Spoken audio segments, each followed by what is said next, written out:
Sim, entrou. Sim.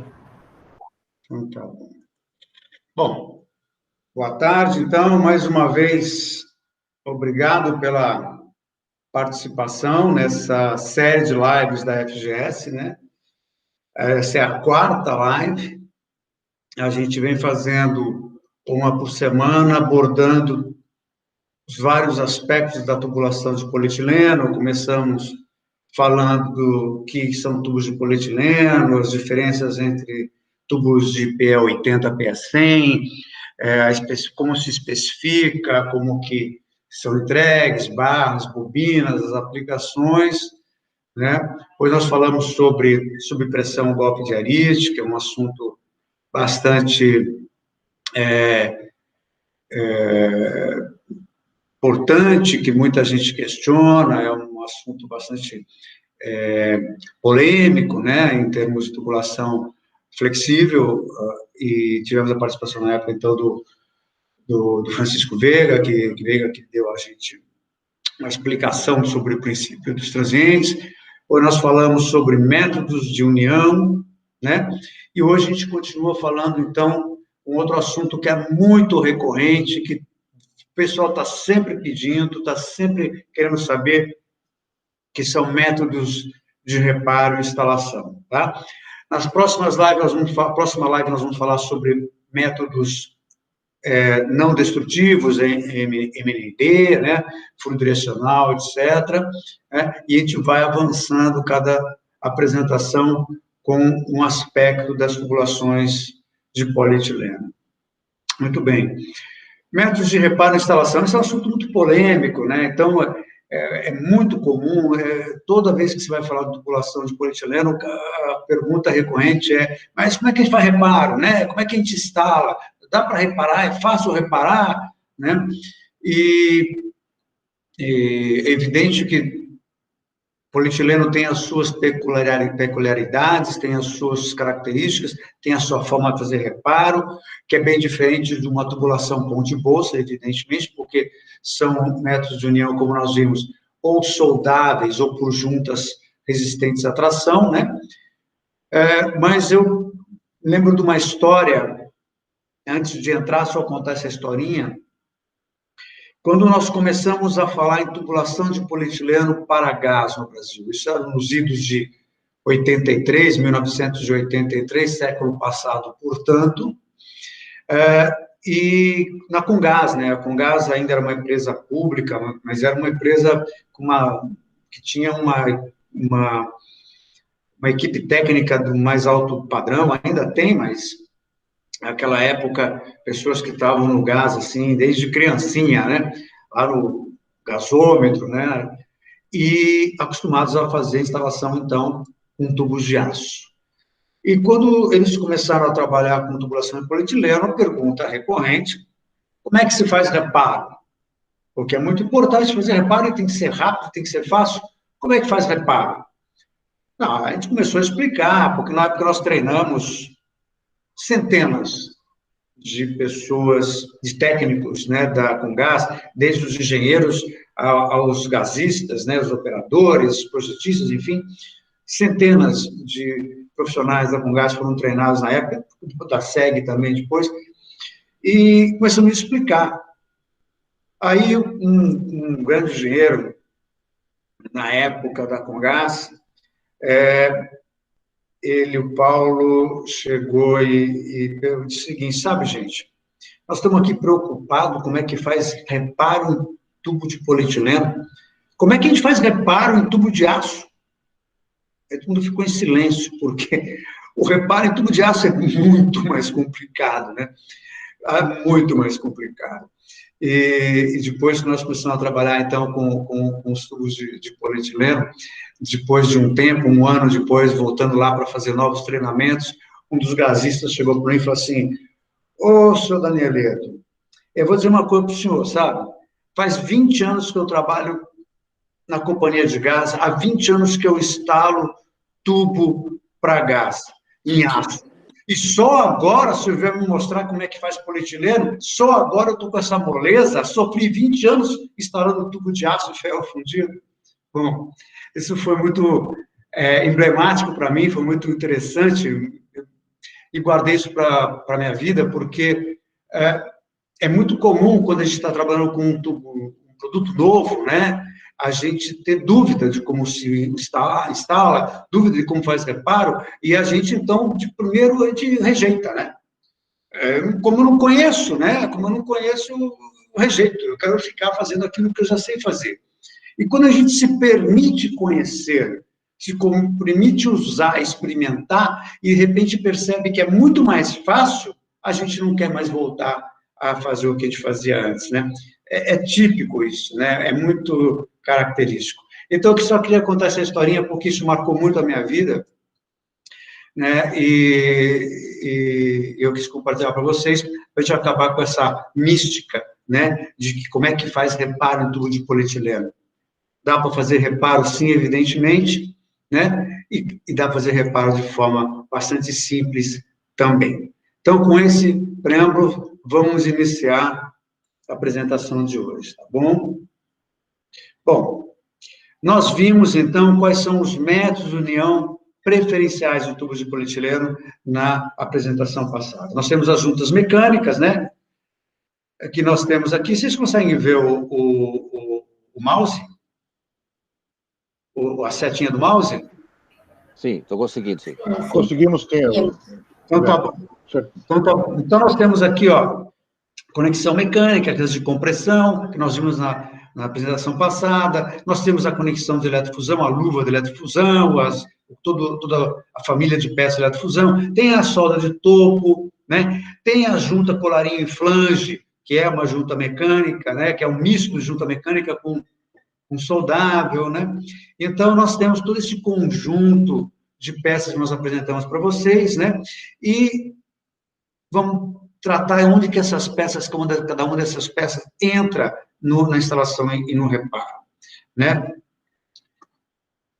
Bom, primeira coisa, é um assunto muito também pertinente, que sempre está sendo feita, a pergunta sempre nos faz, assim, como é que a gente faz a interligação de tubo de polietileno com outros materiais ou outros elementos de tubulação? Por exemplo, como é que eu junto o tubo de polietileno com uma válvula, com uma bomba, com uma ventosa, ou como é que eu junto o tubo de polietileno com um tubo de aço, ou um tubo galvanizado, por aí vai, né? Então, nós temos essas peças chamadas, né, de juntas de transição, que são disponíveis para fazer essas interligações. A mais conhecida de todas é essa conexãozinha de compressão, esse adaptador macho ou adaptador fêmea.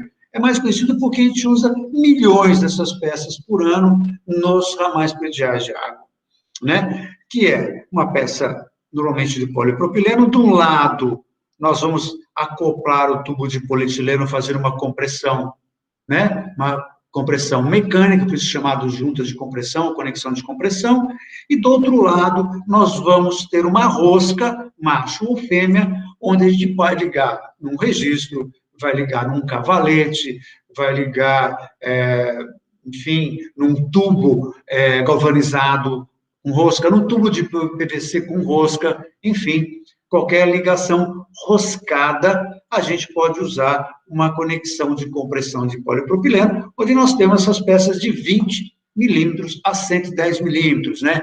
Roscas que vão de meia a 4 polegadas. Então, essa é uma das peças de transição do polietileno para outros materiais. A outra peça, que é uma peça FGS, que é uma conexão de compressão de um lado, e do outro lado ela tem uma ponta para entrar num tubo de PVC, numa bolsa de PVC PBA. Então, essa peça é muito comum. Eu tenho uma rede de polietileno e vou conectar uma rede de PVC ou vice-versa.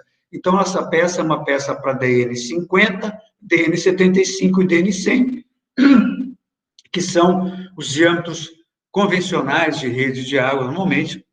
Então, o tubo de polietileno vai aqui desse lado, e essa ponta aqui, ela tem a dimensão do tubo de PVC e conecta na bolsa de PVC. Então, uma conexão direta polietileno, PVC, também através dessa junta mecânica. A terceira junta mecânica também é uma conexão de compressão de um lado e, do outro lado, uma flange, onde a gente faz ligações flangeadas, seja numa bomba, seja numa válvula, né, seja numa flange de aço, numa flange de ferro fundido, ou o que for. E temos esse conjunto de peças mecânicas, nós vamos fazer até um filminho daqui a pouco, numa peça da Georg Fischer, da Vaga, que é muito interessante, porque essas peças em ferro fundido, elas são revestidas com material anticorrosivo, né? E elas têm uma garra que você morde o tubo de polietileno do lado e vai morder o outro tubo, seja ele de ferro fundido, seja ele de fibrocimento, seja ele de PVC, e ela é ajustável, ela tem uma gama que ela pega. Então, essas peças servem tanto para fazer uma transição de um material para outro, como para fazer reparo. Essas são, basicamente, as peças que nós temos de mecânicas para fazer a transição entre o polietileno e outros materiais através de conexão mecânica. Aí nós temos um conjunto de peças de transição soldáveis. Nós temos essa peça aqui, uma chamada junta de transição, normalmente, uma transição onde, de um lado, nós temos uma ponta polietileno para soldar no tubo de polietileno, e do outro nós temos uma ponta de aço, seja uma ponta de aço lisa para soldar no tubo de aço, ou uma ponta de aço com rosca para fazer uma ligação roscada, né? Então, a chamada transição polietileno-aço. Essas peças são muito comuns entre 20 milímetros e 250 milímetros para tubos desde meia polegada até 10 polegadas. Então, é uma transição muito usada em redes de gás. É padrão esse tipo de transição rede de gás, porque o gás tem muita ligação com aço, então se usa muito a junta de transição polietileno-aço. Aí nós temos as transições também polietileno-aço de eletrofusão. Então, a diferença é que esse lado é uma ponta onde você tem uma luva de eletrofusão e, do outro lado, você tem uma ponta de aço galvanizado ou inox, né, macho ou fêmea, rosca. Então, você tem também esse tipo de peça que é polietileno eletrofusão de um lado e uma ponta de aço inox ou galvanizado, aço carbono, rosca, macho ou fêmea. Essas peças são muito comuns entre 20 milímetros e 110 milímetros, de meia a 4 polegadas.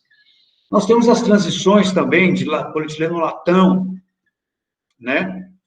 E temos as transições através de colarinhos de flange, que nós já comentamos outra vez, que são as transições através do adaptador colarinho-flange, transição flangeada, que temos de 20 a 1.600 milímetros, ou seja, toda a gama de tubos de polietileno, que é onde nós temos uma ponta que é soldada no tubo de polietileno, ou por solda de topo ou por eletrofusão, e do outro lado nós temos uma flange de aço para acoplar aos elementos de tubulação, tá bom? Essas são as formas habituais de transição. Muito bem. E para fazer reparo, o que nós temos de reparo, aquilo que nós estamos acostumados? Nós estamos bastante acostumados com luva de correr. Luva de correr é uma peça muito comum em tubos de PVC, é muito comum em tubos de ferro fundido, em tubo de concreto, enfim. A luva de correr pode ser usada em polietileno? Não exatamente. Até seria possível fazer uma luva de correr para polietileno, né? Para fazer uma luva de correr para polietileno, ela teria que ter um comprimento bem maior. Por que ela teria um comprimento maior? Porque o polietileno, por ter uma dilatação maior, por ter uma flexibilidade maior, ele tem variação dimensional maior. Então, a luva de correr tem que ser maior para poder absorver essas variações dimensionais. Mas não é uma peça normalmente adequada a tubo de polietileno. Por quê? Todos os nossos sistemas de união de tubo de polietileno são ou por solda ou por junta mecânica que suporta a tração. Eu vou colocar um sistema que não tem resistência numa tração, que você precisa fazer uma ancoragem de concreto para manter isso no lugar. Por que ela chama luva de correr? Porque ela corre. Quando você coloca a pressão, ela corre. Essa é a brincadeira que eu faço, ela é de correr porque você coloca a peça e corre ela para o ponto que você quer fazer união. Mas o fato é que ela corre mesmo. Quando vem a pressão, pelo diferencial de pressão, ela empurra essa junta para fora do tubo. Então, se você não ancorar, ela vaza. Então, não é um sistema adequado para polietileno, onde você tem um sistema à prova de vazamento, colocar uma peça tão fácil de vazar. Né? Então, não é um sistema que se aplique em tubo de polietileno. O segundo sistema é o chamado torniquete, que são aquelas abraçadeiras de aço, normalmente de aço inox, né, ou de ferro fundido, onde que você abraça, tem uma manta de borracha aqui por dentro, você abraça o tubo onde tem um vazamento e você consegue, então, estancar. É um manchão. O torniquete serve para tubo de polietileno? O torniquete já é um pouco mais funcional para uma ligação, um reparo provisório. Para fazer um reparo provisório, tudo bem trabalhar com torniquete. Né? Na hora que a gente está lá com uma tubulação de água vazando na rua, você quer resolver aquilo o mais rápido possível. E muitas vezes você não tem válvula naquele setor, ou se tem a válvula não funciona, ou não veda totalmente. Então, é natural que se recorra a peças rápidas, né, de uso rápido. Então, o torniquete, as companhias, normalmente, costumam ter esses torniquetes, as companhias de água, né, costumam ter esses torniquetes em estoque. Serve de polietileno? Serve. Ele vai estancar, vai resolver aquela situação, né, e depois você tem que voltar lá para resolver definitivamente. Por isso que eu chamo de uso provisório. Por que tem que resolver definitivamente?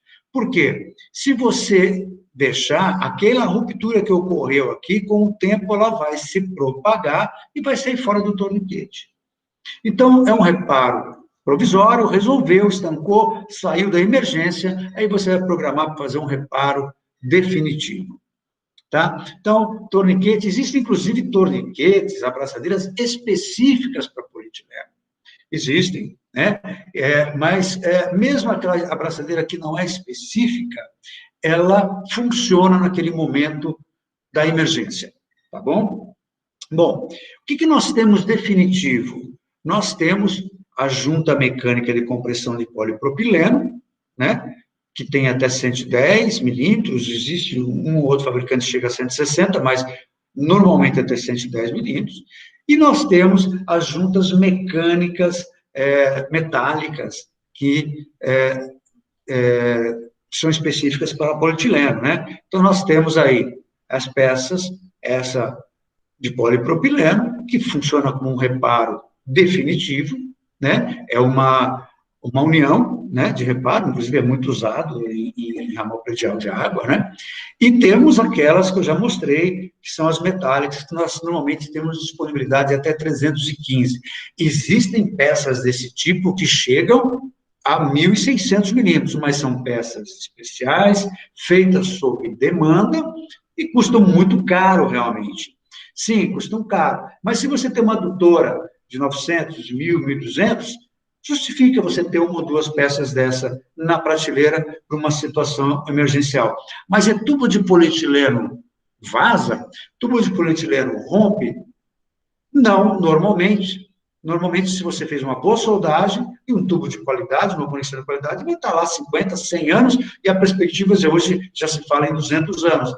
Mas nada impede que amanhã uma retroescavadeira, uma empresa que vá fazer uma outra instalação de tubulação, ou vá fazer uma obra, possa, uma retroescavadeira, danificar um tubo, possa furar um tubo, enfim, isso pode acontecer, e aí você pode, sim, abrir mão de uma peça dessa, de grande diâmetro, e depois substituir no momento adequado.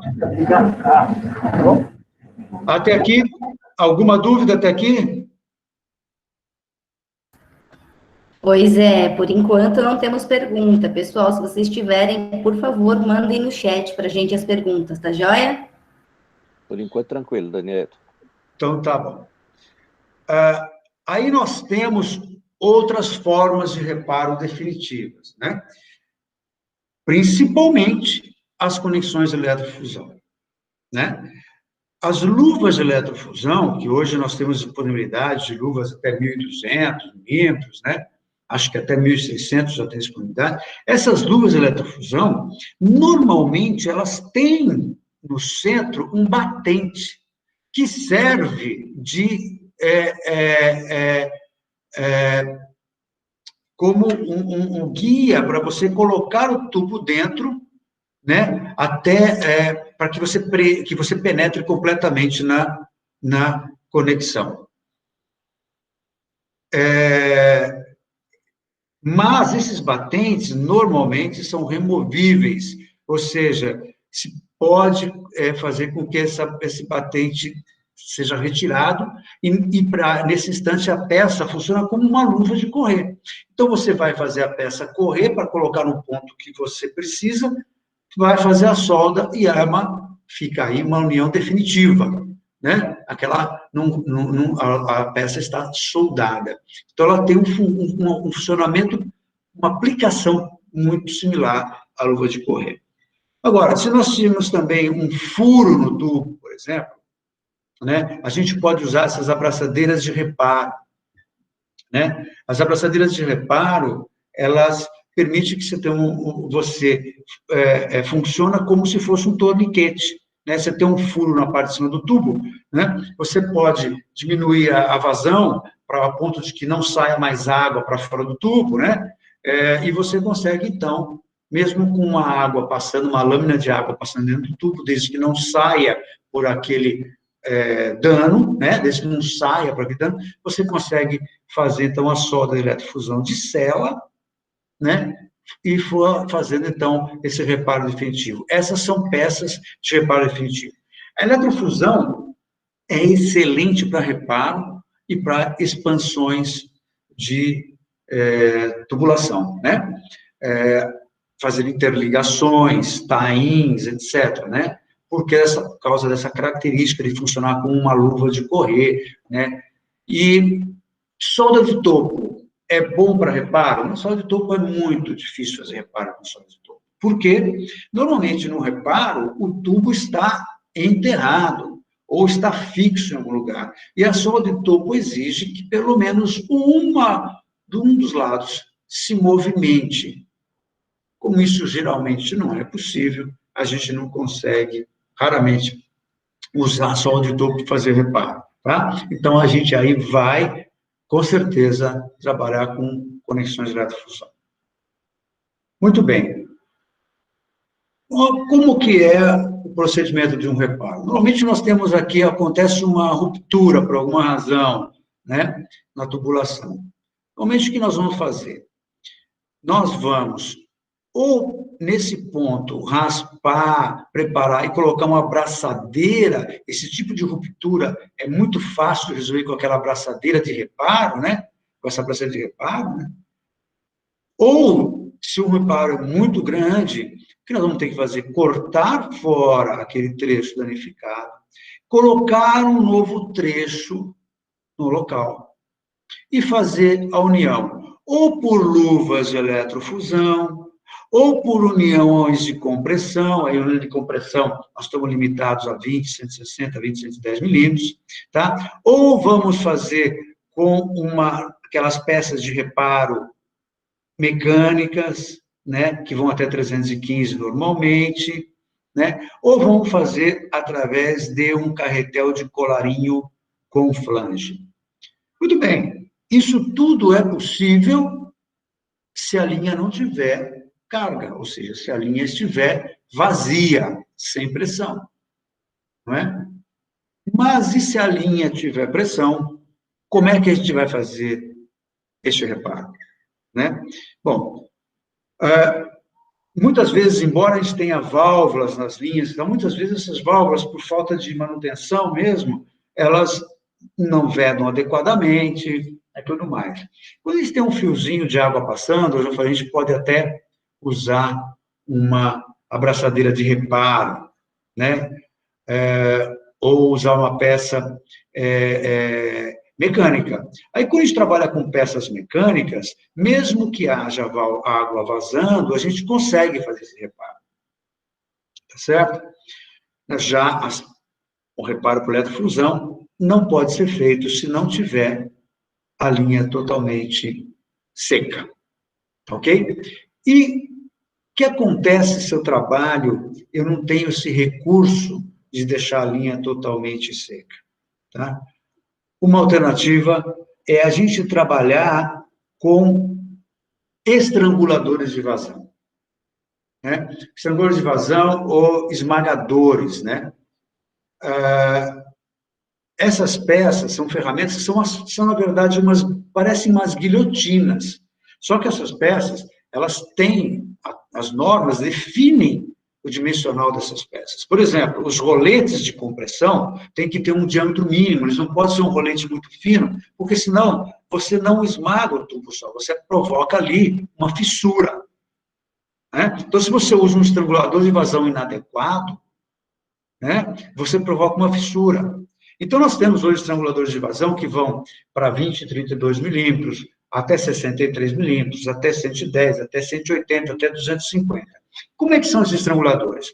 Né? Esses até 163, normalmente, eles são por rosca sem fim, uma manivela com rosca sem fim, né? Eles têm um limitador de esmagamento, eles são obrigados a ter um limitador de esmagamento, para que você não ultrapasse o máximo de esmagamento admissível, que é de 20% da espessura.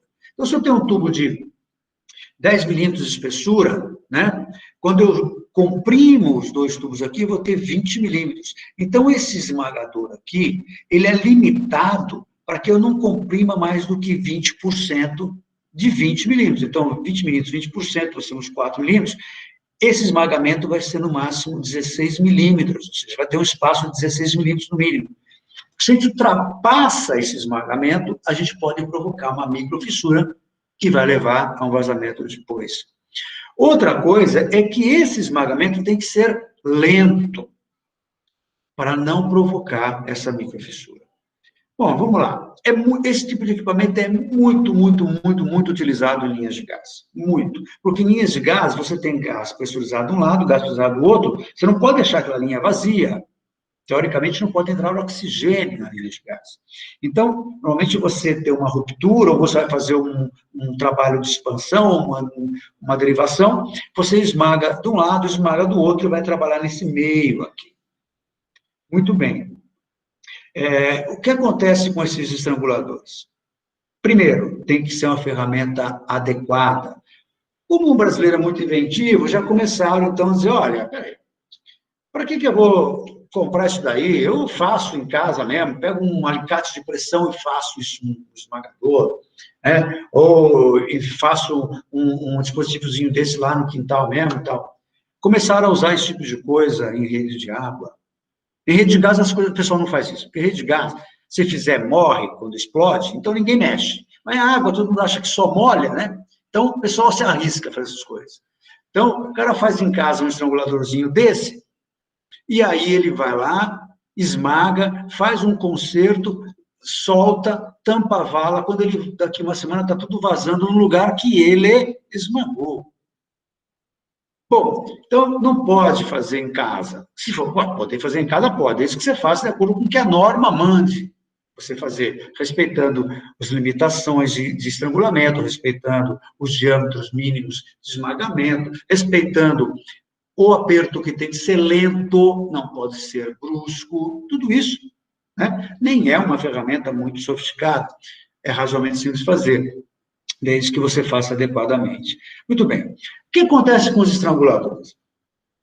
Quando você faz estrangular um tubinho de 20, 32, é simples, show de bola, muito facinho. 63, até 63 também é legal. A partir de 63, um estrangulador só já não dá conta, porque por mais que você estrangule, sempre permite uma pequena passagem. E aí, o que se faz é colocar 2 estranguladores espaçados a pelo menos 400 milímetros, ou 3 vezes o diâmetro do tubo. É outro estrangulador do outro lado, né? Para você conseguir estancar. Um só já não é possível. E acima de 63, estranguladores já são por pistão hidráulico, né? Já não dá para esmagar com a manivelinha manual, já é com pistão hidráulico. Até 180, né, ainda é razoavelmente simples trabalhar. O de 250 já é bem pesado, você vai trabalhar com 4 estranguladores, você vai trabalhar 2 de um lado, 2 do outro, né? E no meio o pessoal costuma fazer uma purga para evitar que, se estiver vazando água ou gás, essa vaze por essa purga e não chegue no ponto de reparo. Essa purga geralmente é feita com T de serviço, e depois você veda esse T de serviço, fecha esse T de serviço e tudo mais. Tá bom? Então, essa é a questão do estrangulador. Ele é extremamente útil, as companhias de gás usam todas. Pode usar para PE 80? Pode. Pode usar para PE 100? Pode. Ah, mas eu ouvi dizer que PE 100 não pode. Claro que pode.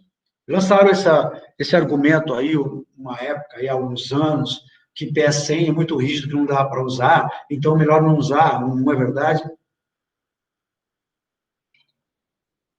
Pode, e é usado, desde que se respeite os limites de esmagamento, que são de 20% da espessura do tubo, né? Então, essa orelhinha que tem no esmagador, ela é dimensionada para cada SDR de tubo, tá bom? Então, essa é a questão do reparo. Com isso, você consegue fazer um tubo ficar seco, sem água e sem gás, e você cortar e fazer uma solda de topo ou uma solda de eletrofusão, como seja a sua necessidade. Tá bem?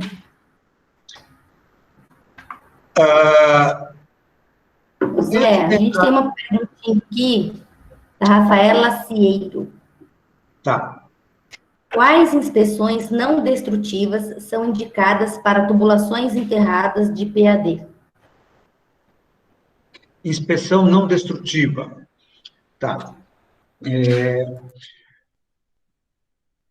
As soldas têm as inspeções visuais, como nós explicamos na apresentação passada, inspeções visuais que caracterizam a formação do cordão de solda, seja para a solda de topo, a análise do cordão de solda, na eletrofusão tem todo aquele procedimento que a gente explicou na vez passada. Mas também há, hoje, instrumentos de leitura através de ultrassom. Então, o que se faz em solda é a inspeção visual, eventualmente uma leitura de ultrassom, tá? Dá para avaliar a região da solda. O que se faz depois da linha pronta é fazer teste de estanqueidade, como se faz em outras tubulações, e o que acontece com o tubo de polietileno, o teste de estanqueidade tem particularidades. Aliás, pode ser uma dica, Carol, para a última live, a gente colocar testes de estanqueidade em tubos de polietileno, porque é uma outra pergunta que vem muito, né? E o polietileno tem as suas particularidades nos testes de estanqueidade. Mas são os testes de estanqueidade que se faz, normalmente, uma vez e meia a pressão da tubulação, só que o polietileno tem lá suas particularidades. Por quê? Porque é um material que ele vai deformando com o passar do tempo, ele vai se expandindo com o passar do tempo, e o teste tem que levar alguma consideração isso, porque a sensação que a gente tem é que ele está vazando, porque ele está perdendo pressão. Então, tem que se seguir alguns procedimentos para entender se é um vazamento mesmo ou se é uma expansão natural da tubulação, tá bom? Então, acho que isso é um assunto que merece, né, a gente discutir até numa apresentação específica de teste de estanqueidade, que eu acho que é um assunto que pode matar, aí, arrematar todas as lives, tá bom? Mas eu não sei se era essa a pergunta, né, Rafaela, mas tem alguma outra coisa que gostaria de saber, que eu possa complementar? Rafaela, você quer fazer alguma pergunta aqui? Alguma outra dúvida? Oi, tá me ouvindo? Sim. Porque a gente tem muita tubulação onde eu trabalho que são enterradas, e a gente não queria ter, né, que escavar para conseguir fazer essa inspeção. Porque existem outros métodos para outros tipos de tubulação, como ferro fundido, que a gente consegue fazer uma inspeção sem precisar escavar e depois escavar quando já tiver os pontos específicos, né? Para tubulação PAD, eu não consegui encontrar nenhum método. Aí eu queria saber se você conhece algum outro método que eu não preciso escavar para fazer essa inspeção ou algo do tipo. Desculpa, Rafaela, que tipo de inspeção que você faz num tubo enterrado de ferro fundido? A gente pode fazer a memória magnética, né? Que ela percorre toda a linha e aí ela dá um gráfico e ela diz onde tem os pontos que tem maior tensão. E nesses pontos de maior tensão, você cava e aí consegue ver se tem alguma fissura ou algo do tipo. Tem memória magnética, tem outros métodos também que a gente consegue ter uma prévia, né? Conseguir escavar mais assertivamente.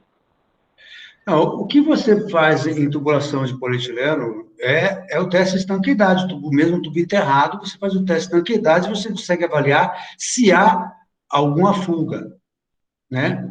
Porque o tubo de polietileno, diferentemente do tubo metálico, veja bem, aí um outro ponto importante, os tubos metálicos sofrem corrosão eletrolítica, galvânica, né? Isso não existe em tubo de polietileno. Então, a gente tem que estar sempre fazendo inspeção em tubo metálico para ver se ele está sofrendo algum tipo de corrosão, seja por indução magnética, seja por galvânica em função da acidez do solo. O polietileno não existe isso, ele não sofre esse tipo de ataque, tá? Então, não tem nem razão de você analisar isso, porque ele não sofre esse tipo de ataque, ele é totalmente inerte às condições de solo, ele não sofre corrosão de nenhuma forma, tá? Então, é uma preocupação que você não precisa ter com tubo de polietileno. A única preocupação é se ocorreu um vazamento, né? E por que ocorreria um vazamento? Ou porque houve uma solda mal feita, ou porque uma junta mecânica foi mal feita, ou porque houve um acidente, né? Aí sim. Então, normalmente, durante a instalação, a análise das soldas e o teste de estanqueidade, aquele tubo está lá, nunca mais acontece nada. Então... Pois não, pode pedir. Desculpe. Então, não teria nenhum método preditivo? Eu teria que esperar ter algum problema para ele reparar? Então, é só... Porque a gente precisa garantir a confiabilidade da tubulação, certo? E aí, a partir... Então, não tem método porque não tem ataque nenhum. Entendi. Mas não tem nenhum desgaste ou algo do tipo? Não. O único caso onde ocorre desgaste é no caso das tubulações para transportes sólidos, que é um dos lugares que mais se usa polietileno, e uma das maiores aplicações de polietileno é transporte hidráulico de sólidos, nas mineradoras, rejeitos, etc. Uhum. Aí sofre um grande desgaste por abrasão, tá, Rafaela? Mas essas tubulações, normalmente, elas são aparentes. E elas são tubulações que realmente duram 3, 4 anos no máximo, né? Mas porque o desgaste por abrasão é violento. Mas essas tubulações que duram 3, 4 anos no máximo em polietileno duram meses em materiais metálicos. Né? Entendi.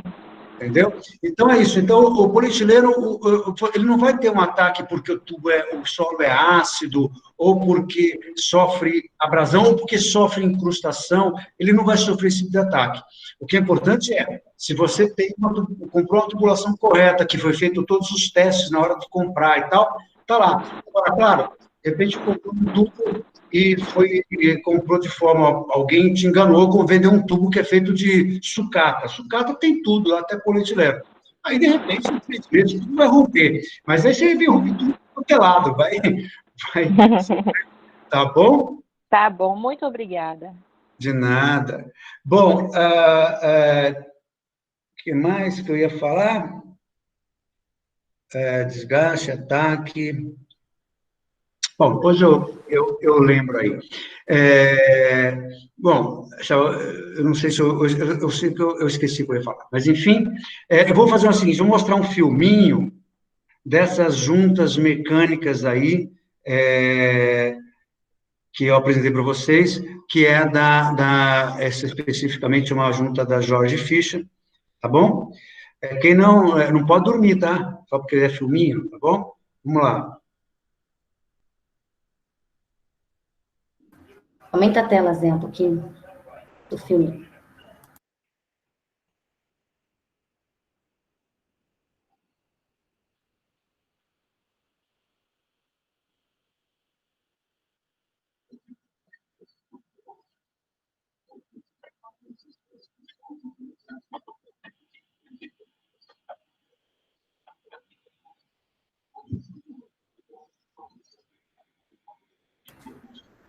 Zé, o filminho tá sem som, é assim mesmo? Ou você vai falar alguma coisa aí pro pessoal? Vocês não estão ouvindo? Não. Ué? O som não vaza para aí? Não está vindo o som, não. Então é engraçado, ele sai aqui para mim, né? Ele sai para mim, eu imaginei que pudesse sair do lado Normalmente na apresentação, o vídeo, o som, você escuta, mas o público não. É um problema que acontece nas apresentações com vídeo. Bom, então eu vou tentando falar aí, tá? Então, essa é uma peça chamada Multi-Joint da George Fisher, né? Ela aplica tanto para fazer reparo em polietileno como a união de polietileno e outros tubos diferentes. Nós vamos ver, acho que o vídeo é autoexplicativo, dispensa maiores informações, mas aí, a hora que acabar a apresentação, quem tiver dúvida, aí os Paulos presentes podem se manifestar e explicar para vocês, tá bom? Fazer assim? Vamos lá. Vocês observem que ela tem aqui, um sistema de garra que morde os tubos, tanto de polietileno quanto de outro material, tá bom?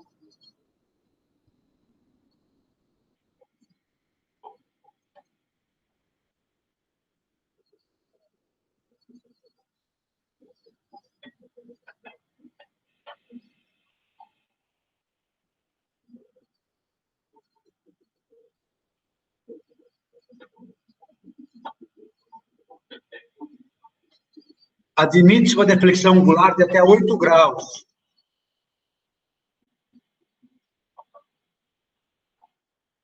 De cada lado.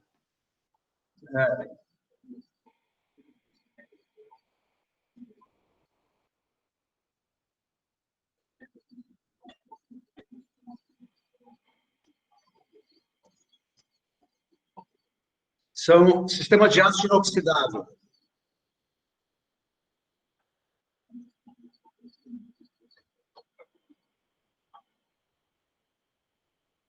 Quanto mais se aperta o parafuso, mais ela morde o tubo, né? E vocês viram que ela permite que dos dois lados você tenha até 8 graus de deflexão, né? Isso é muito prático quando você tem tubo dentro de vala, né? E esse sistema também dispensa o uso de ancoragem, ou seja, como todo o sistema adequado ao tubo de polietileno, que é um sistema isento de vazamento, que é isento de necessidade de bloco de ancoragem, é um sistema que é resistente à tração, tá?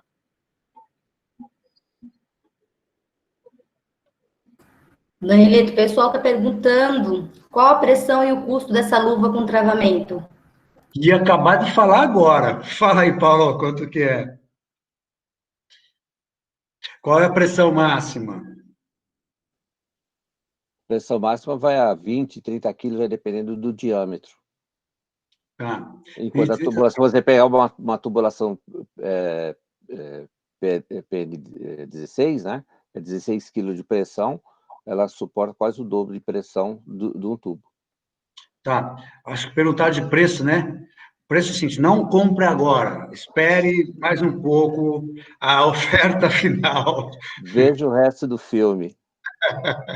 Vamos acabar o filme, peraí.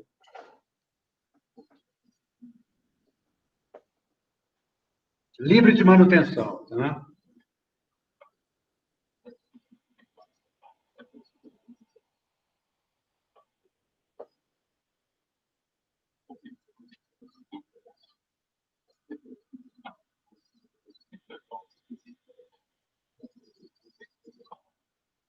O revestimento é de epóxi e ele resiste à corrosão, é isento de ataque de corrosão e para a vida útil de 50 anos, o que for. E vocês viram que ele pode pegar tubos de materiais diferentes, tá? Então, polietileno de um lado, ferro do outro, cerâmico, o que for, tá?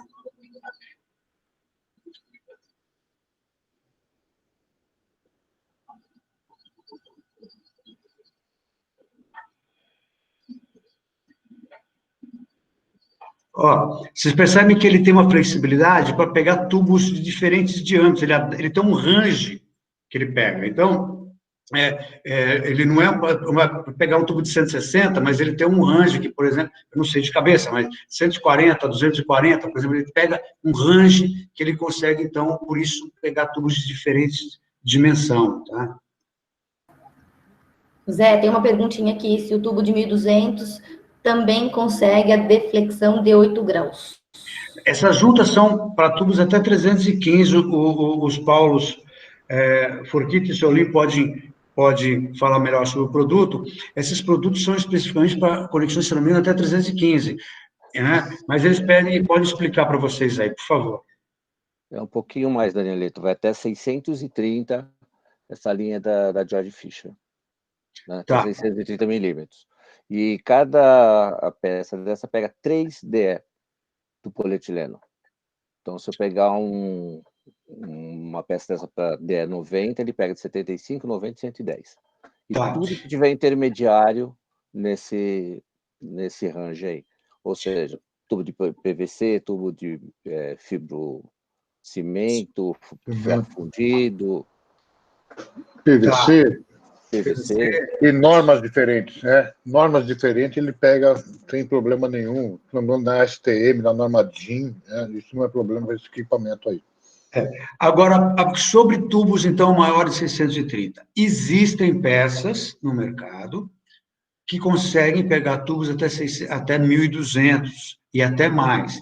Entretanto, são peças fabricadas sob demanda. O sistema não é igual da Georg Fischer, é um sistema Georg Fischer patenteado, mas são sistemas mais ou menos com o mesmo princípio, né? Existem outros fabricantes que...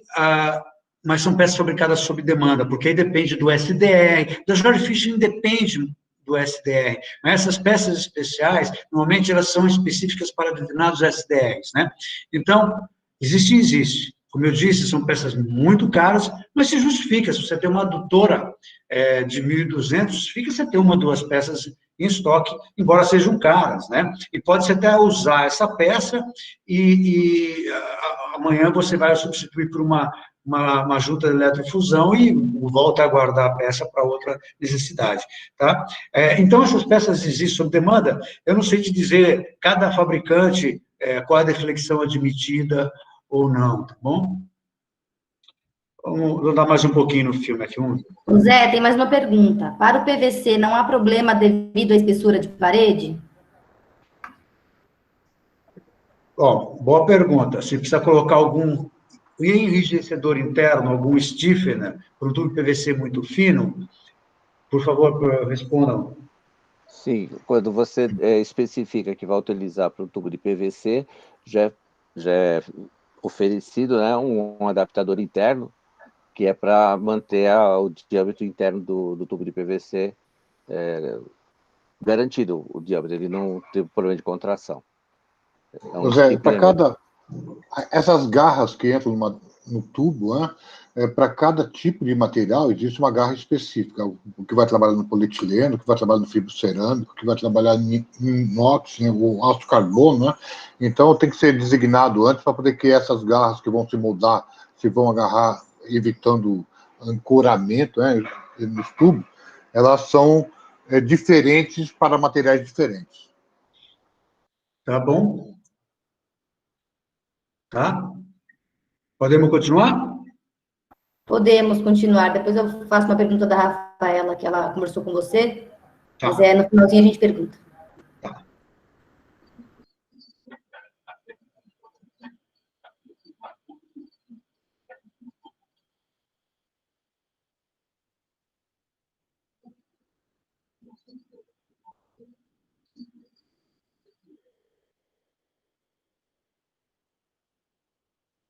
É isso aí.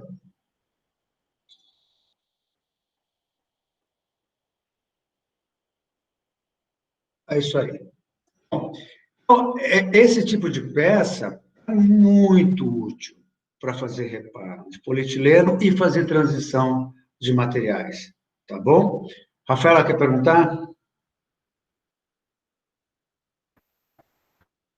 Zé, ela fez uma perguntinha aqui de fibra ótica, que ela ficou curiosa, se tem alguma empresa que possui essa tecnologia. Do quê? Fibra ótica, o quê? Ela ficou curiosa sobre fibra óticas e quer saber se tem alguma indicação de empresa que possui essa tecnologia.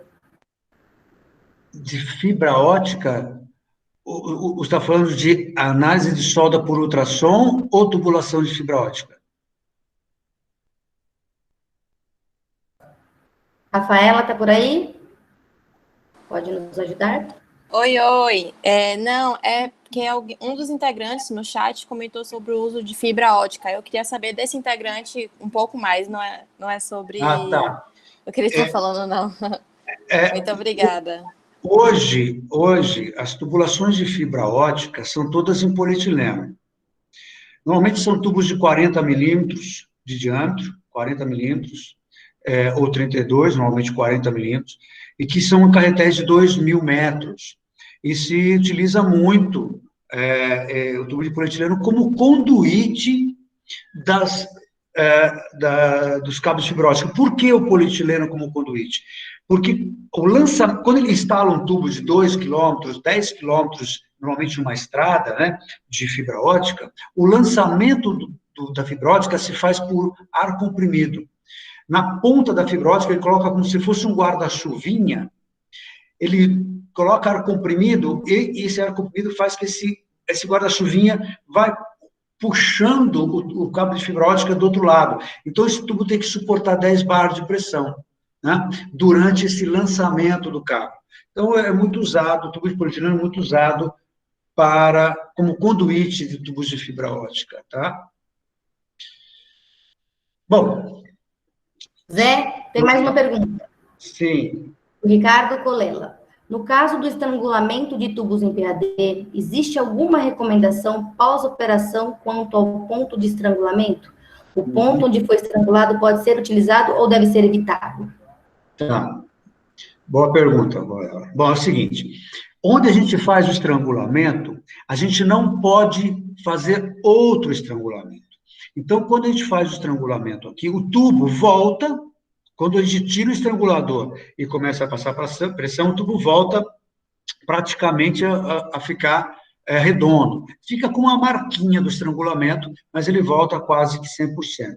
Nesse ponto, as normas recomendam que se coloque uma fita adesiva, né, no ponto que estrangulou, para dizer o seguinte, aqui houve um estrangulamento. Essa fita adesiva é uma sinalização. Se tiver necessidade de fazer um outro estrangulamento, não se deve fazer no mesmo lugar. Então, se deve fazer sempre a meio metro de distância de um lado do outro daquele ponto que foi estrangulado, ou a 4 vezes o diâmetro de comprimento, o que for maior. Tá bom? Havia também, no passado, um procedimento que dizia o seguinte, após você estrangular o tubo, coloque uma peça de reparo no lugar, né, de estrangulou, para fazer como se for fazer um reforço.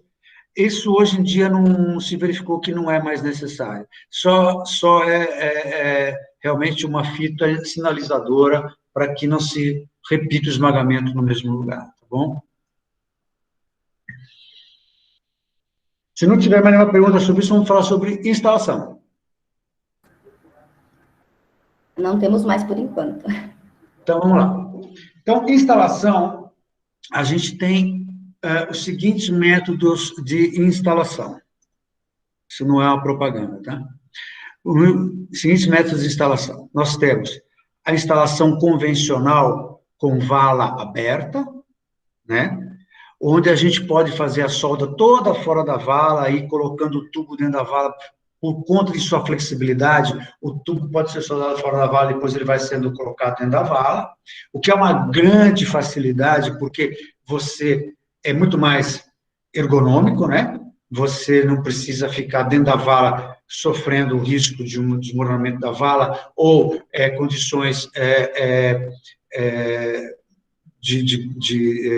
mais críticas em termos de ergonometria e de salubridade, né? Você trabalha fora da vala com tranquilidade, uma cabaninha coberta, o que for, tá certo?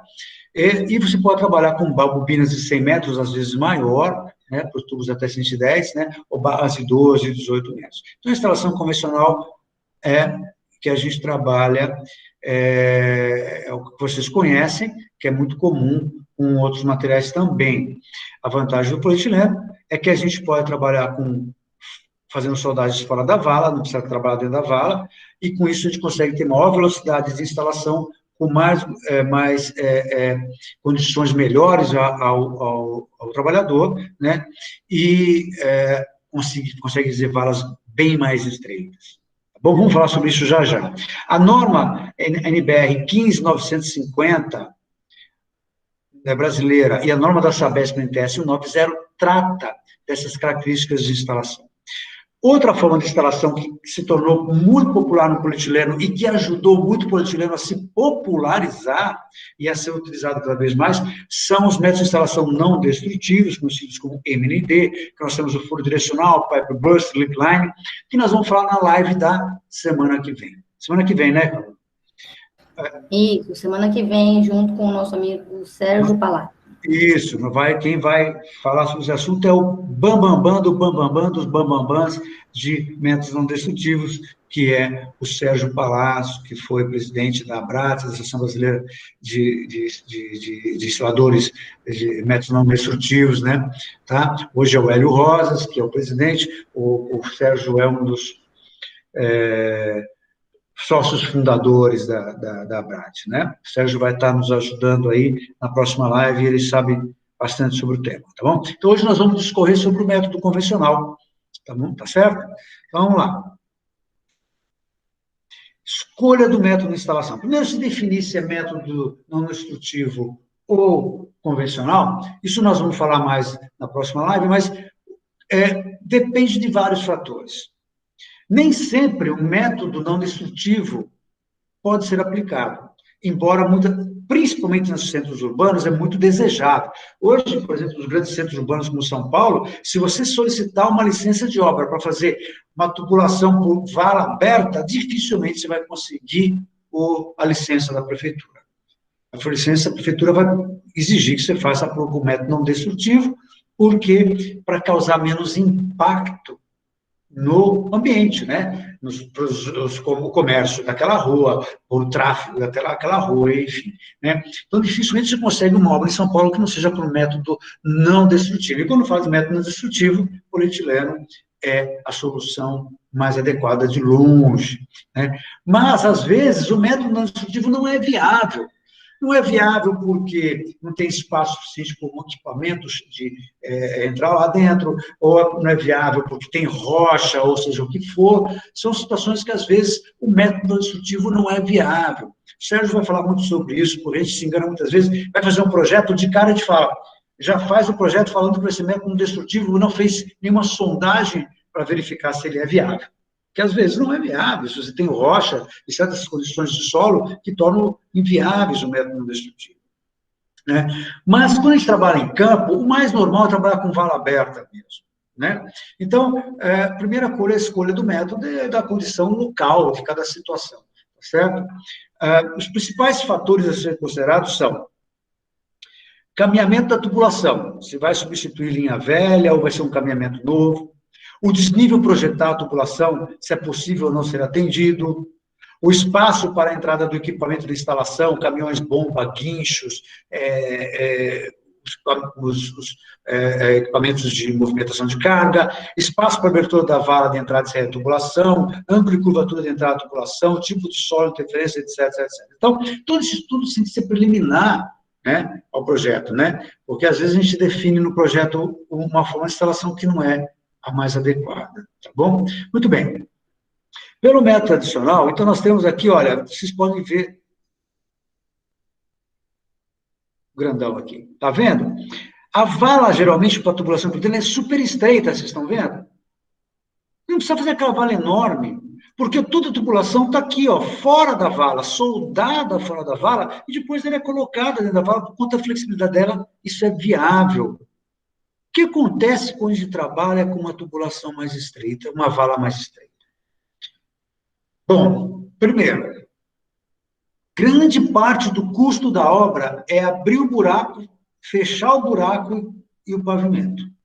Normalmente, da ordem de 70% do custo da obra é isso. Quando você faz uma vala mais larga, você precisa de ancoragem, né?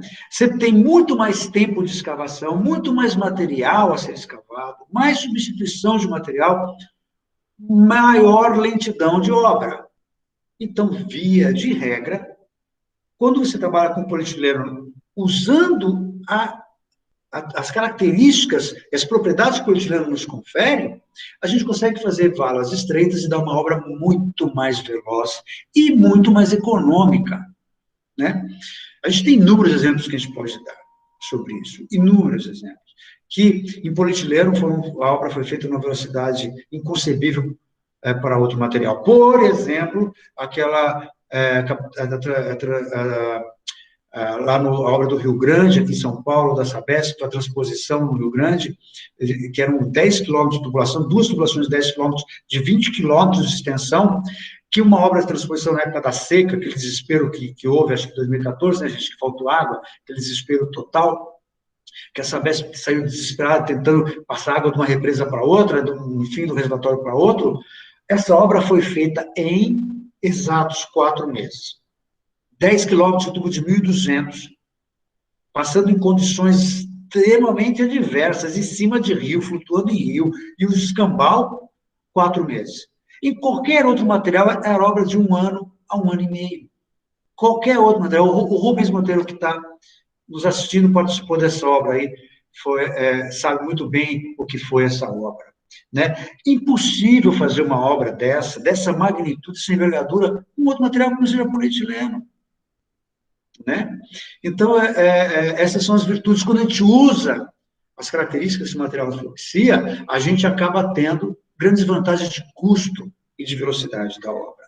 Tá? O que nós temos que prestar atenção na instalação?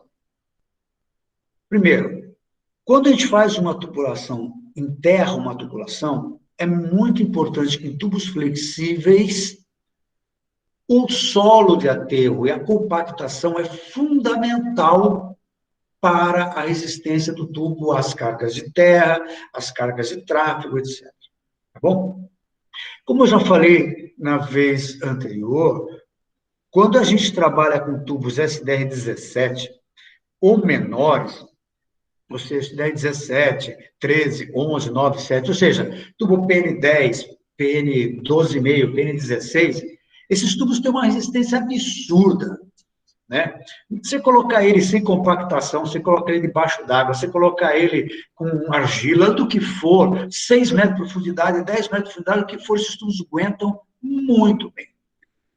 Mas quando você trabalha com tubos mais finos, que são tubos STR-MOC 17, ou seja, PN8, PN6, PN5, quanto mais fino o tubo, mais dependente do suporte do solo ele é.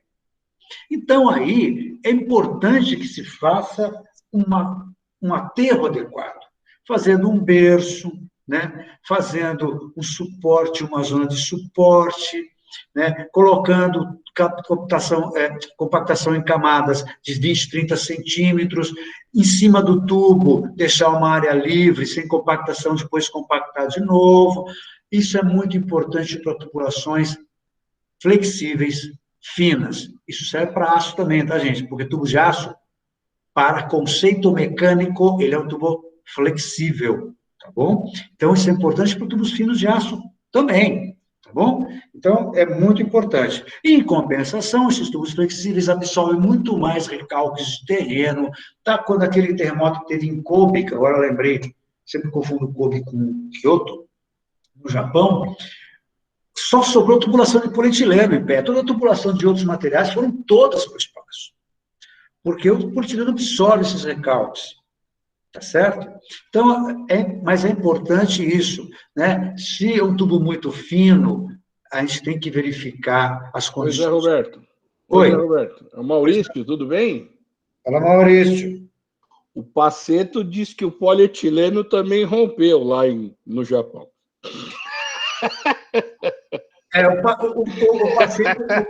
O Paceto está vivo ainda? Ele tá vivo e forte.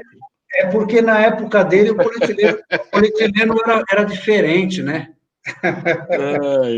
Não, é só uma brincadeira desses longos 40 anos de estrada aí. Então, na época do Paceto, o polietileno era feito com maquininha de moer carne. Mas tá bom, desculpa a brincadeira.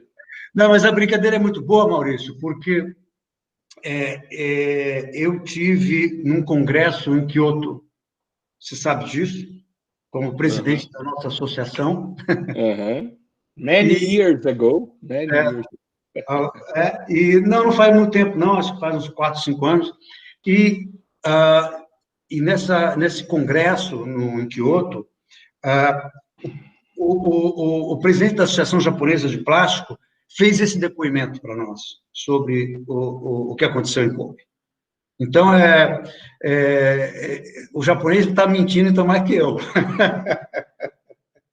Tá bom? Mas, então, o importante é isso, gente.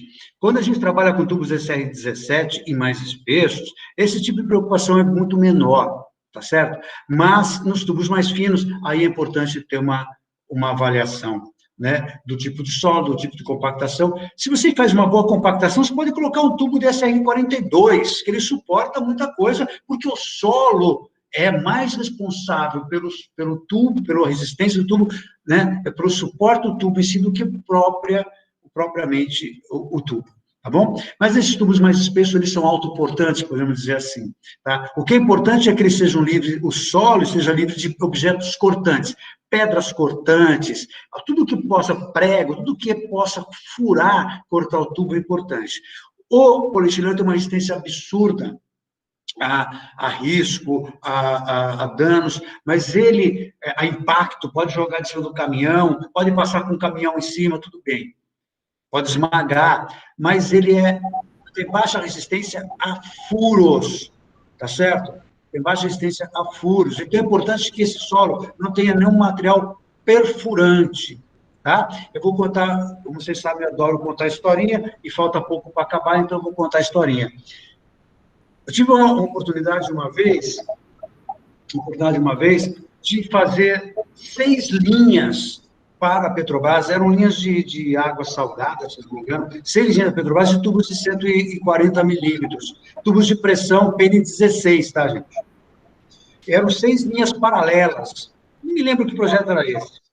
E as 6 linhas foram instaladas, foram todas produzidas ao mesmo tempo, instaladas ao mesmo tempo.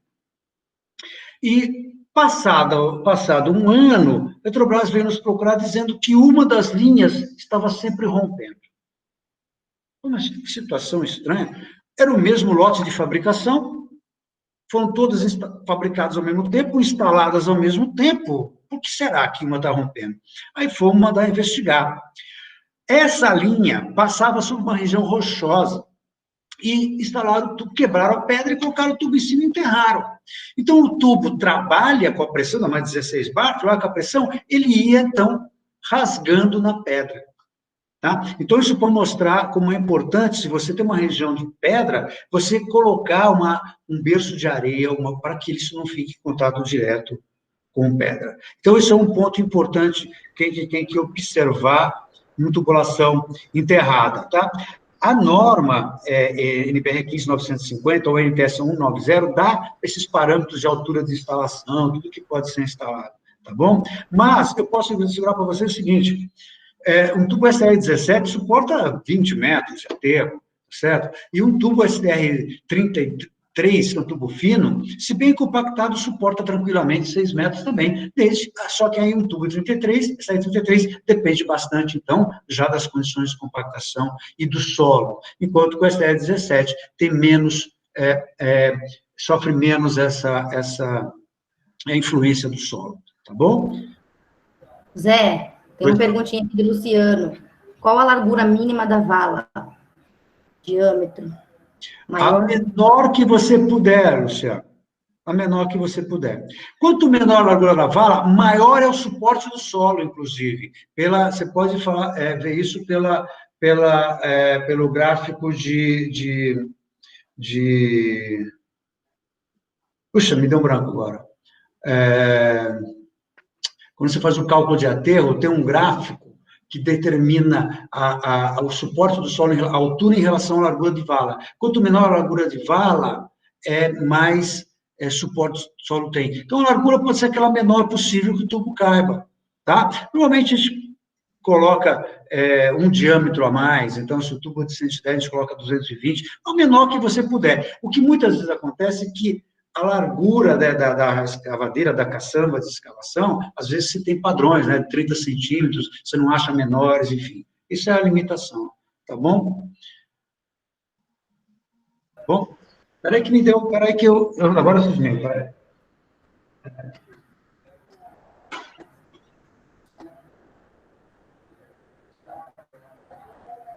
Ele foi procurar, pessoal.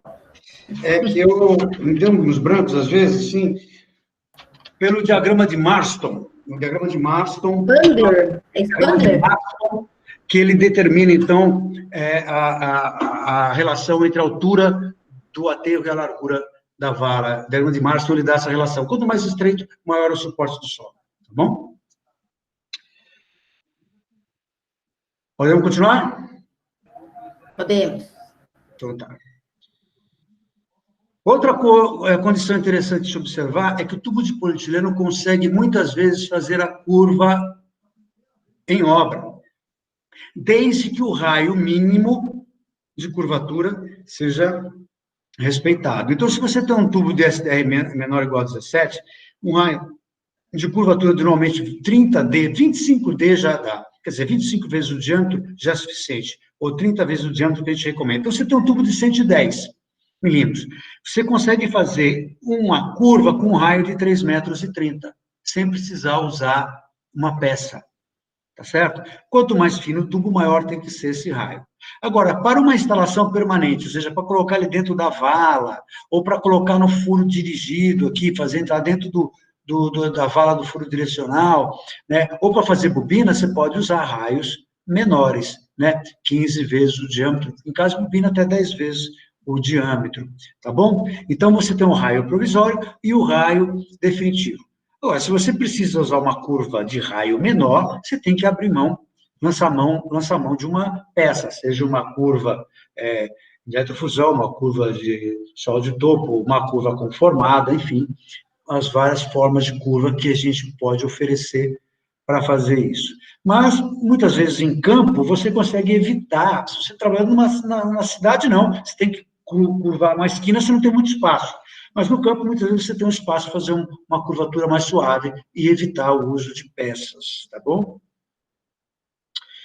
Por fim, um outro aspecto a chamar a atenção é quando a gente vai instalar derivações, reduções, textos de serviço, é importante que a gente apoie debaixo dessas peças, porque fica sempre um oco debaixo dessas peças. Evidente que, embora o polietileno tenha uma grande resistência à flexão, se você deixa um oco aqui, a tendência é que isso possa vir a levar a uma ruptura, a um estrangulamento. Então, a gente tem que prestar atenção quando a gente instala as derivações, reduções desse tipo, a gente colocar suporte embaixo. Uma boa técnica é encher de areia e colocar um pouquinho de água, que aí a areia escorre para debaixo e apoia, tá bom?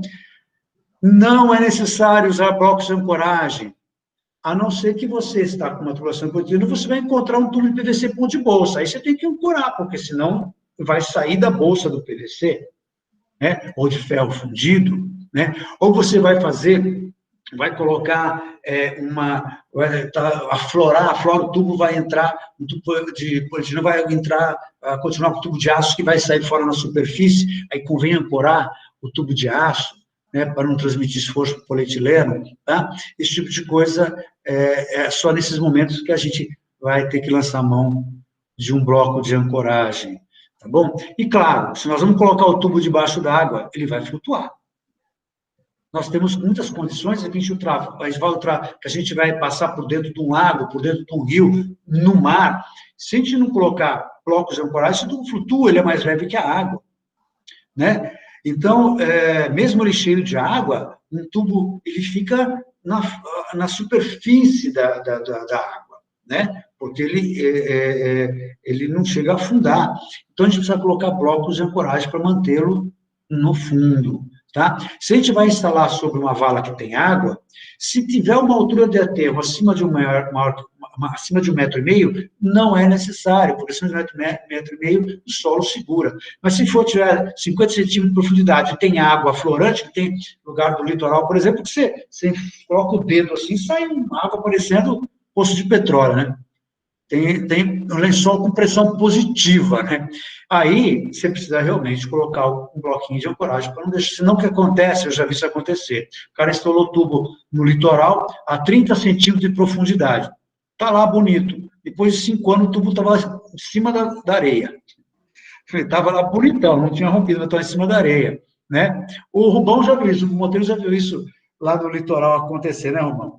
O tubo ele flutua e passa para cima da areia, porque tem muito raso, não tem solo suficiente para deixá-lo ancorado no fundo. Então, abaixo de 1,5 m de profundidade, o solo segura ele lá.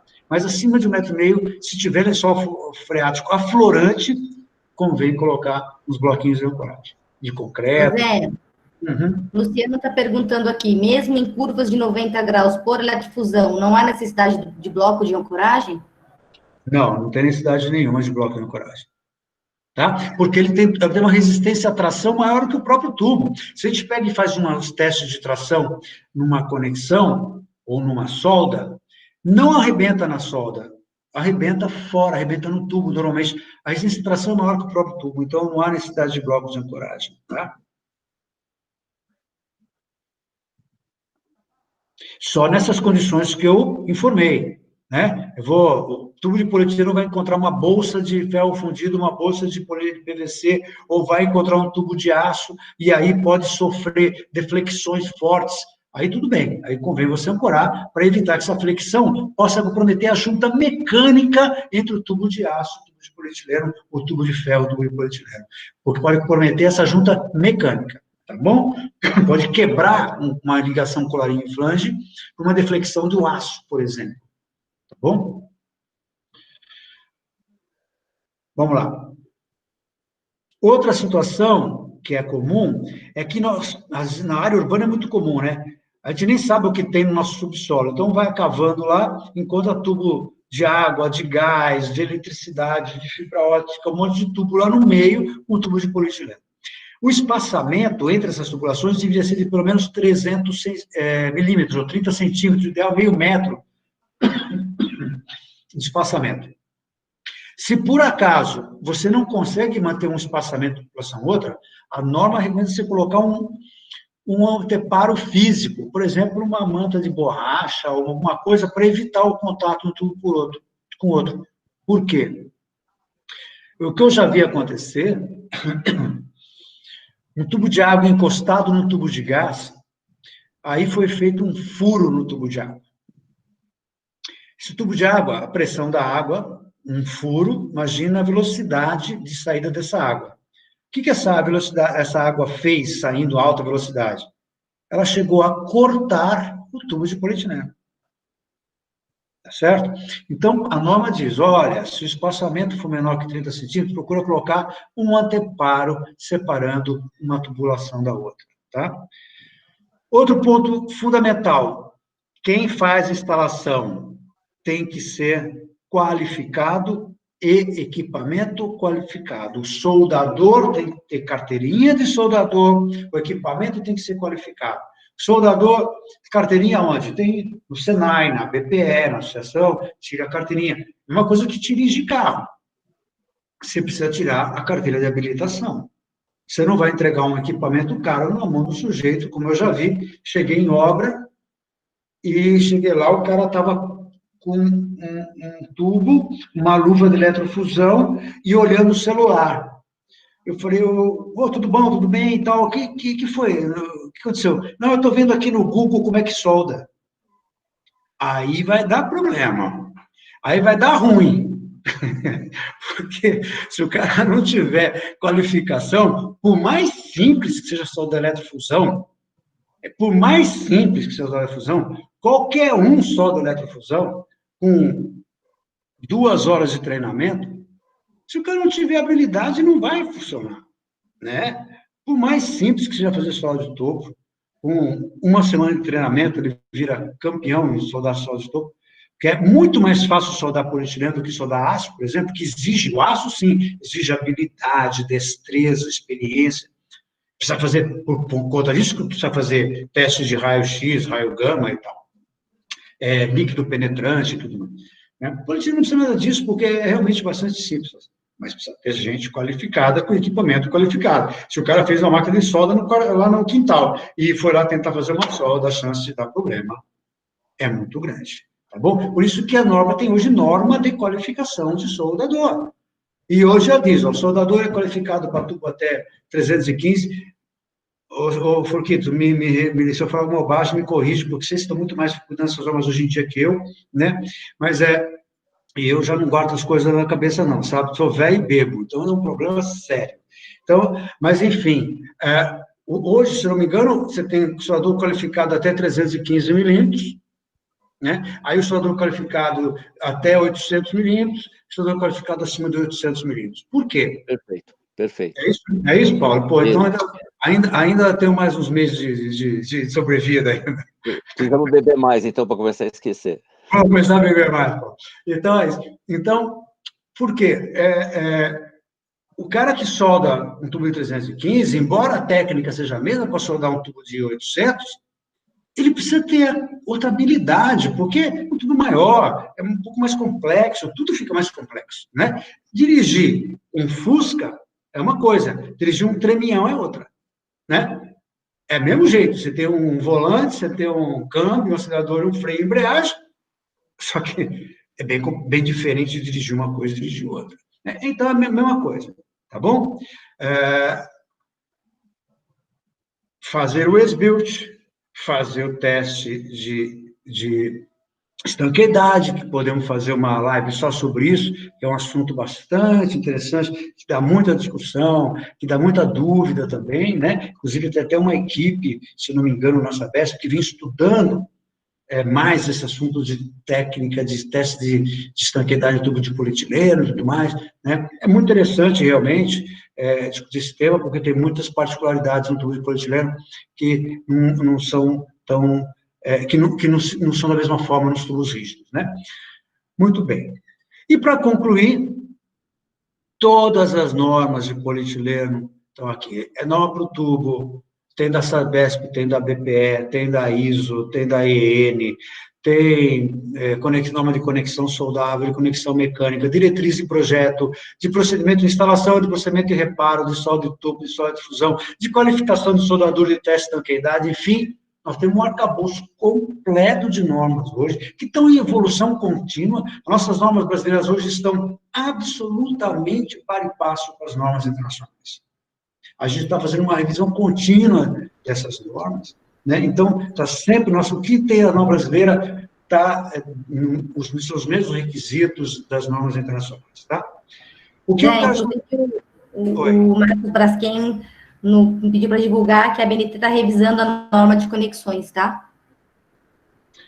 Tá bom, então, a BNT hoje, com a participação de vários que aqui estão nos acompanhando, como o Paulo Forquito, como o Marcos Celestino, não sei mais quem está aí, que eu não estou enxergando os participantes, estamos hoje fazendo a revisão das normas de conexões mecânicas. A norma de conexão soldável acabou, fica pronta e vai a qualquer momento à consulta nacional, que a revisão dessa norma agora ficou muito legal. Propaganda, então, da comissão é o seguinte: não sei se vocês sabem, mas não existe norma brasileira para flanges de aço.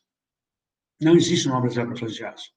A gente trabalha com, quando chama a norma 7675, que é a norma de ferro fundido. Hoje, na norma de tubo de ferro fundido, tem uma tabela de flange de ferro fundido. Então, nós usamos muito a norma de ferro fundido, não tem norma brasileira de tubo de aço, de flange de aço. Então, a gente, quando vai fazer norma, a gente cita a DIN, a gente cita a WWA, cita a ANSI, e nessa norma brasileira, a NBR 15593, agora nós fizemos todo um conjunto de tabelas com tolerâncias para flanges de aço. Então, nas normas de tubo polietileno agora, vocês vão encontrar toda a tabela de normas de flange de tolerância de tubo de aço, tá?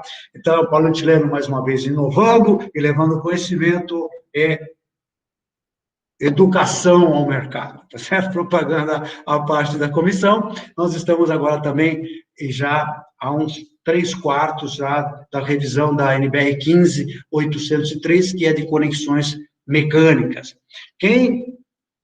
As normas da ABNT as comissões da ABNT são livres, tá, gente? Quem tem interesse em participar, pode mandar um e-mail para mim, e a gente convida e pode participar. São normas livres. Se tem uma coisa que é democrática, a ABNT, tá certo? Nem sempre funciona, mas é democrática. A democracia nem sempre funciona, mas é democrática, tá bom? Então, tá lá para quem quiser participar. E para concluir, tá, a propaganda da nossa associação, da ABPE, Associação Brasileira de Tubos Poliolefínicos, esse nome poliolefínicos, quer dizer tubos de poliolefinas, que são os polietilenos, os polipropilenos, os polibutenos, enfim, né, que a associação abraça e cuida da parte técnica, tudo, dos fabricantes, dos instaladores, enfim, dos projetistas e tudo mais, né? E na associação ABPE Brasil, não sei se tem aqui, mas abpebrasil.com.br, lá, além de ter todo o manual de instalação da ABPE, o manual de boas práticas da ABPE, que vocês podem baixar, é livre, vocês baixarem, está tudo em PDF, tem tudo, desde especificação de materiais até de conexões, de técnica de instalação, para adutora, para rede, para gás, para a linha aérea, para a linha enterrada, para MND, incêndio, enfim, está tudo lá. Vocês também têm um super estudo que foi feito pela BPE, um estudo comparativo de custos de instalação, tá? Esse estudo está lá disponível para vocês baixarem, tem mais de 2.000 comparações de tubo, comparação do tubo de rede de polietileno com PVC, PBA, com fel fundido, com aço, com não sei o quê, mostrando que em 90% das vezes, o tubo de polietileno a instalação do polietileno é mais econômica e mais rápida, tá? 90% das vezes. Só nos tubos de maior diâmetro que se iguala ali com o aço, mas em todos os outros materiais, o tubo de polietileno acaba ficando bem mais econômico e bem mais rápido do que outros materiais, e sem considerar ainda economias de manutenção e tudo mais, né? Por exemplo, o Demar de Porto Alegre, que é um exemplo clássico que a gente tem aqui, começou a usar tubo de polietileno, metade da rede de Porto Alegre é polietileno, outra metade são outros materiais. Para a rede de polietileno, ele tinha uma equipe de manutenção só, para outros materiais tinha 30 equipes. Tá? Isso mostra como a gente é um material isento de manutenção, isento de vazamento e tudo mais, tá? Então, para concluir, só umas figurinhas aí de instalação, tá? Aí, ó, essa é aquela obra do Rio Grande que eu falei para vocês, aquela transposição. Zé, a gente está com tempo aí, já temos 1h40 de live, a gente precisa encerrar, temos só 2 perguntinhas aqui, pessoal, para a gente concluir, tá bom? Tá bom, então dia. O Daniel fez uma pergunta aqui, pela fórmula de Spangler, eu não sei nem falar aqui, Daniel, se você quiser falar, teoria de Marston, para dimensionamento de vala para tubo flexível é imprescindível o apoio lateral, ou seja, existe a largura mínima, em alguns casos, de diâmetro maior que 50? Pergunto na norma brasileira, não descreve a largura mínima da vala para assentamento do PAD. Então, exatamente, vamos trabalhar com a forma de Spangler. A forma de Spangler trata do suporte do solo, tá certo? Ela não entra na largura de vala. Depende de como você usa a forma de Spangler. Na forma de Spangler que eu uso, eu não entro no método de largura de vala. A largura de vala, para mim, entra no cálculo da altura de aterro que eu uso no diagrama de Marston. 2 formas diferentes de usar o Spangler, né? Se você tem interesse de conhecer um pouco mais sobre isso, tem uma literatura que é minha, que eu trato em detalhes o dimensionamento de aterro de tubos de polietileno, né? Eu posso, no privado, passar alguma informação para você, porque hoje o livro está esgotado, espero até o final do ano que a gente tenha uma nova edição, e lá a gente trata em detalhes isso, usando uma forma de Spangler, uma forma de Spangler, mas mais adaptada a tubos plásticos, mais adaptada a tubos de polietileno. Então, a forma de Spangler, você pode usar a largura de vala na forma de Spangler, ou você pode não considerar a largura de vala e considerar isso no cálculo da carga de aterro, que assim, aí sim leva em conta a largura de vala. E é como eu disse, quanto mais estreita a vala, melhor a relação. Então, quanto estreita? A mais estreita que você puder. Quanto mais estreita for, melhor a relação. Mas eu tenho um solo muito ruim que eu preciso substituir para compactar. Então, deixa uma largura de vala mais estreita possível, mas com que você tenha condições de prover uma compactação com algum equipamento de compactação lateral e tal. É isso. A largura de vala, quanto menor, melhor. Tá bom? Bom, então acho que é isso, Zé. A gente não tem mais perguntas por aqui. Só posso falar uma coisinha, Danielito? Que na associação também tem a relação dos fabricantes qualificados, né? Porque não adianta tudo isso que você explicou para o pessoal, se você comprar um tubo de péssima qualidade, uma conexão não qualificada e tudo mais. Né? Exatamente, Paulo. Assim, nós temos um tripé. Tubo, conexão e instalação. Não adianta você, se uma dessas pernas falhar, o sistema todo falha. Então, tem que comprar um tubo de qualidade, com a conexão de qualidade e ter uma instalação de qualidade. Né? Esse tripé é fundamental, não é só para polietileno, para qualquer produto. Né? Então, o Paulo lembrou, lá na associação, a gente tem no site da associação as empresas que estão qualificadas em tubos, qualificadas em conexões, tem empresas instaladoras lá e tudo mais. Tá bom? Então, gente, obrigado à presença de vocês mais uma vez, obrigado pelo interesse. A gente, quem quiser, a Carol vai disponibilizar isso através do YouTube ou PDF, enfim, né? Quem tiver interesse. E lá na FGS, a gente está sempre à disposição para tirar a dúvida dos projetistas, dos clientes, dando o suporte técnico que vocês precisarem, tá bom? Estamos lá à disposição de vocês. Obrigada, pessoal, pela participação de todos. O pessoal que deixou os e-mails aqui, a gente vai encaminhar a apresentação. Também vamos disponibilizar a gravação no YouTube.